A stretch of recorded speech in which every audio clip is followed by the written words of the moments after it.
দ্বিতীয় হজ। দিনটি ছিল মঙ্গলবার, ফেব্রুয়ারি মাসের ৪ তারিখ। আমার জীবনে আমূল পরিবর্তন এসেছে। আমার চিন্তা চেতনায়, আমার মনে প্রাণে এক প্রশান্তি বিরাজ করছে। চরম হতাশার মাঝেও এক আশার আলো চমকিত হচ্ছে, ঠিক যেন মেঘের আড়ালে সূর্যের সোনালি আলোর ঝলকানি। আমি মাঝে মধ্যে আমার এই অলৌকিক ঘটনা সবার সাথে শেয়ার করি। বেশিরভাগ সময় করিও না। বেশিরভাগ মানুষের গলায় কেমন যেন অবিশ্বাসের সুর শুনতে পাই। তাদের চোখে মুখে রাজ্যের সন্দেহ লেগে থাকে। এর জন্য অবশ্য তাদেরকে আমি কোনো দোষারোপ করি না, কেননা কয়েক বছর আগে এরকম ঘটনা শুনলে যাদের মুখ থেকে শুনেছি, আমিও তাদেরকে বিশ্বাস করতাম না। আমি তখন ভাবতাম এগুলো বানানো ঘটনা, রংচং মাখিয়ে উপস্থাপন করছে আর কি।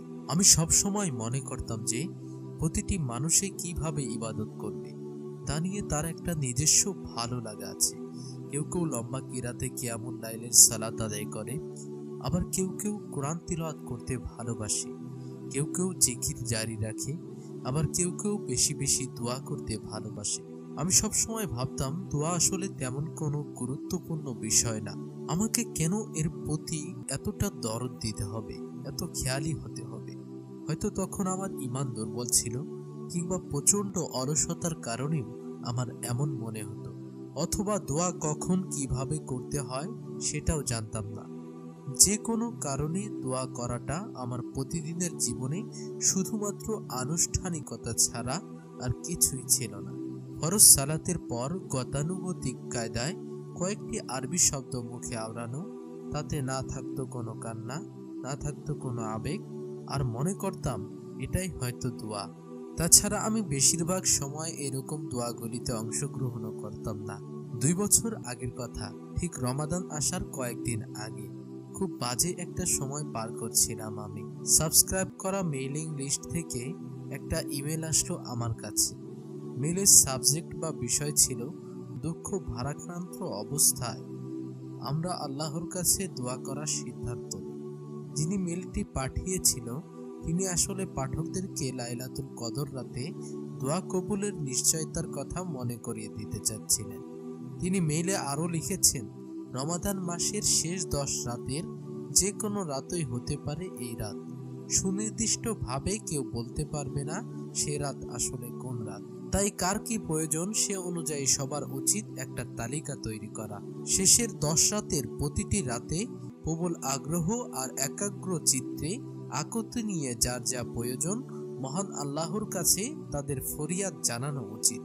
মেইলে আরো লেখা আছে, সবার উচিত এই 10 রাতের প্রতি রাতে বেশি বেশি দোয়া করা, যাতে করে লাইলাতুল কদরের রাত কারো মিস না হয়ে যায়। পুরো মেইলটা মন দিয়ে পড়ে আশায় বুক বাঁধলাম। যিনি মেইলটি পাঠিয়েছেন তিনি আরো বলেছেন, গত বছরের রমাদানে এই রাতগুলিতে দোয়া করার কারণে কিভাবে তার দোয়া কবুল হয়েছে। সুন্দর একটি ঘটনাও সে বর্ণনা করেছে। নতুন কিছু আবিষ্কারের স্বাদ অনুভব করলাম। আমি প্রতি রাতে আমার নিজ ভাইয়ের সাথে মসজিদে তারাবির সালাত আদায় করতে যেতাম। আমরা প্রতি রাতে একটু আগে আগে যেতাম মসজিদে। আমি যখন সিজদায় পড়ে যেতাম তখন আকুল কণ্ঠে এমনভাবে আল্লাহকে ডাকতাম যেন আমি আমার রবকে সেভাবে কখনোই ডাকিনি। আমার যাবতীয় অভাবের বিষয়গুলি আমার রবের দরবারে পেশ করতাম। আমি হতাশা দূর করার জন্য কাঁদতাম, জীবনের প্রতিটি ক্ষেত্রে তার রহমত পাওয়ার জন্য কাঁদতাম। আমি বিভিন্ন লেকচারের মাধ্যমে যেসব দোয়া শিখেছিলাম, কিতাবাদি বিভিন্ন লেখাজোখা থেকে যা যা রপ্ত করেছিলাম, সবই আমার রবের কাছে পেশ করতে আরম্ভ করলাম। বিভিন্ন আমল করতে থাকলাম আর আমার রবের কাছে আমার মুখাপেক্ষিতা স্বীকার করলাম। নিজেকে সমর্পণ করলাম দুর্বল হিসাবে। সেই সাথে আমার যদি কোনো ভালো আমল থেকে থাকে, যদিও উল্লেখযোগ্য কিছুই নেই, তার বিনিময়ে প্রতিদিন চাইতে থাকলাম। আমি বললাম, ও আল্লাহ, আমি তোমাকে ভালোবাসি।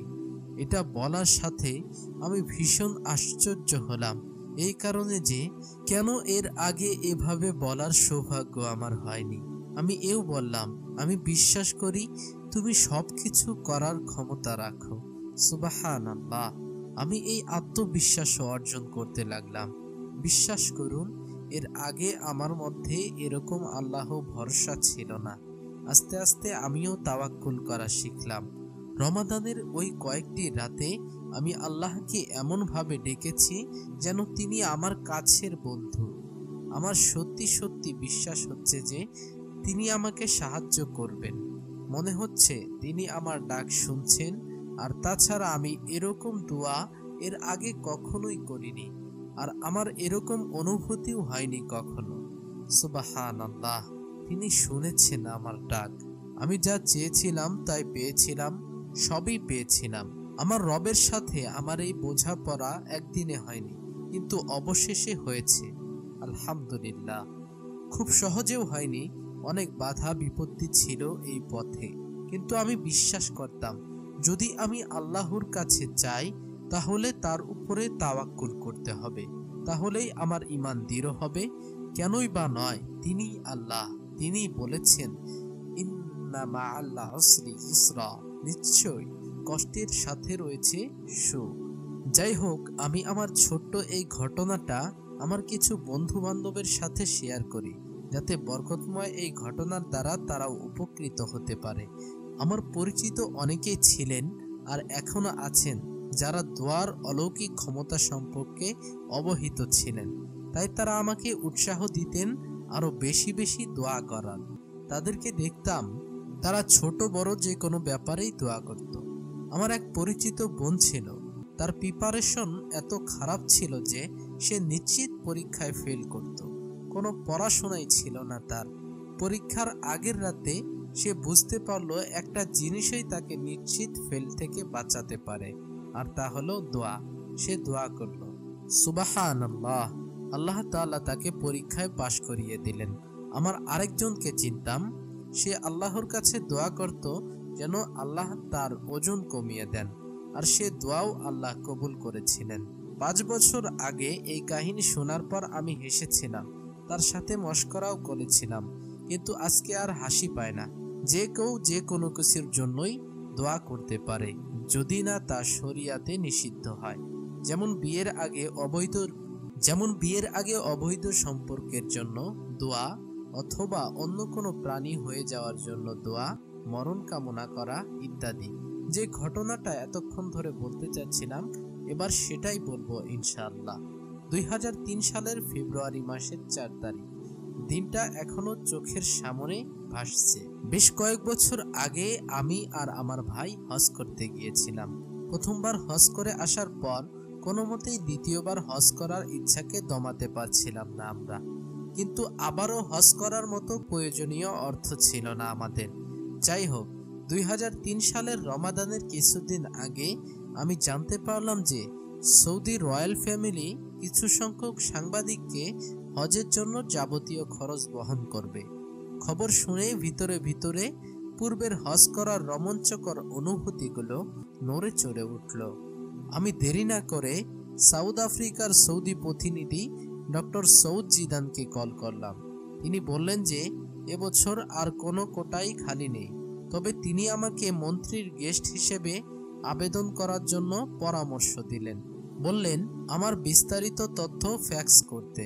সৌদি এম্বাসিতে আমল নামের এক বোন চাকরি করত। আমি তার কাছে পরের দিন সব তথ্য পাঠিয়ে দিলাম। এই রমাদানে আমি আরেকটা পরীক্ষার মধ্যে পড়ে গেলাম। আলহামদুলিল্লাহ, গতবারের রমাদানে আমি শিখেছি দোয়াই হলো এই সমস্ত পরীক্ষায় উত্তীর্ণ হবার একমাত্র পথ। নিশ্চয়ই আল্লাহ আমাকে আর আমার ভাইকে দ্বিতীয়বারের জন্য কবুল করবেন। আমি আমার পরিচিত বান্ধবীদেরকেও দোয়া করতে বললাম আমাদের জন্য। 2-1 দিন পর পর আমি এম্বাসিতে কল করছিলাম, জানতে চাইছিলাম যে আমার দরখাস্ত মঞ্জুর হয়েছে কিনা।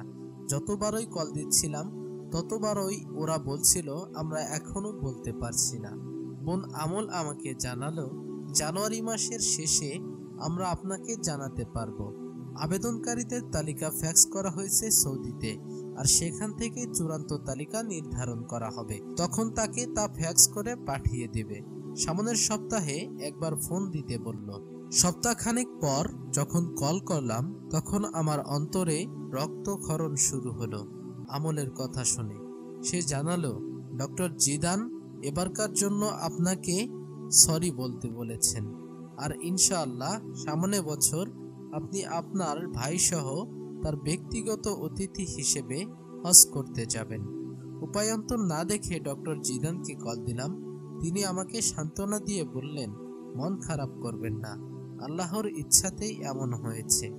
এদিকে আমার হৃদয় ভেঙে খান খান হয়ে যাচ্ছিল। আমি নিজেকে সান্ত্বনা দিলাম এই বলে যে আমি আল্লাহর প্রতি বিশ্বাস রাখি, তার ক্ষমতা সম্পর্কেও জানি, আর আমি সে বিশ্বাসের উপরই অটল থাকব। আমি অজু করে নিলাম আর আল্লাহকে ধন্যবাদ জানালাম তার এই সিদ্ধান্তের জন্য। আমি দোয়া শুরু করলাম, হে আল্লাহ, আমি বুঝতে পেরেছি যে এই সিদ্ধান্তের মধ্যে অবশ্যই কোনো কল্যাণ নিহিত আছে, যা বোঝা আমার মতো তুচ্ছ মানুষের জ্ঞানে কুলাবে না। মনের ক্ষণে ক্ষীণ আশা রেখে আমি এও দোয়া করলাম যে তিনি যেন কোনোভাবে এই সিদ্ধান্ত পরিবর্তন করে দেন, আমাদেরকে এবছরেই হজ করার তৌফিক দিয়ে দেন। আমি আমার সবচেয়ে কাছের বান্ধবীকে এই দুঃসংবাদ শোনালাম।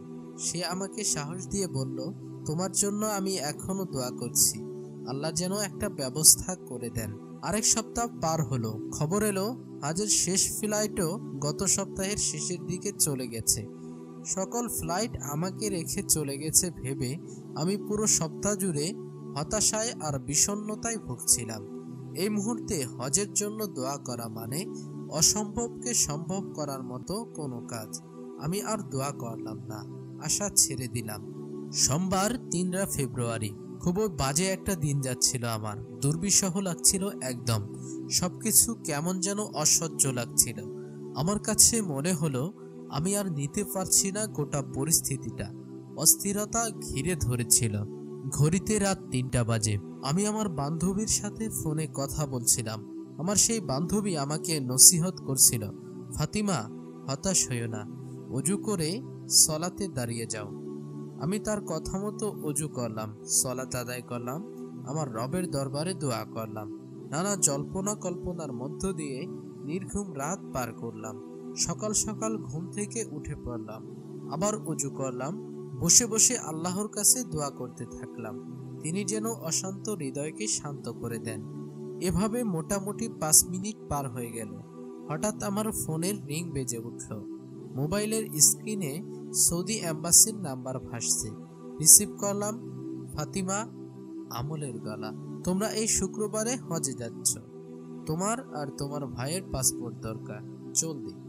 সুবহানাল্লাহ, আমি বলতে পারবো না এটা কিভাবে হলো। ডক্টর জিদান বললেন, একমাত্র আল্লাহর ইচ্ছাতেই এমনটা হয়েছে। তিনি আমাকে আবারও মনে করিয়ে দিলেন আল্লাহর দয়ার কথা। পরে জানতে পারলাম আমি আর আমার ভাই এক দম্পতির স্থলাভিষিক্ত হয়ে হজ করতে যাচ্ছি। শেষ মুহূর্তে ওই দম্পতি হজে না যাওয়ার সিদ্ধান্ত নিয়েছিলেন, কিন্তু আমার হৃদয় বলছে ভিন্ন কিছু।